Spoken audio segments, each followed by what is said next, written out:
ఎప్పుడు వచ్చిందంటే నాకు యాన్యువల్ డే అప్పుడు ఎలక్యూషన్ చెప్తే వచ్చిందనమాట. అండ్ ఇది బ్రౌన్స్ మెడల్ లెటర్ రైటింగ్ అప్పుడు వచ్చిందనమాట. అండ్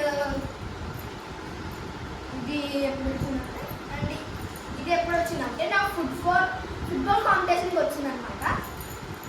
అండ్ ఇది వచ్చేసి నా బాల్ రోల్ గేమ్లో వచ్చింది, నేను మంచిగా ఆడినందుకు. ఇది నా ఇంటర్ స్కూల్ కాంపిటీషన్ పీపీఎల్ కాంపిటీషన్లో వచ్చిందనమాట. ఇప్పుడు మా చెల్లి చెప్పింది దానికి ఎన్ని మెడల్స్ వచ్చాయో చూడండి. ఇది నా ఫస్ట్ ఫ్యామిలీ గోల్డ్ మెడల్. ఇది నా సెకండ్ సిల్వర్ మెడల్. పెల్బిటిస్ట్ కాంపిటీషన్లో వచ్చింది. ఇప్పుడు నేను అన్ని చెప్పాను కదా, టోటల్ నాకు 5 మెడల్స్ వచ్చాయన్నమాట.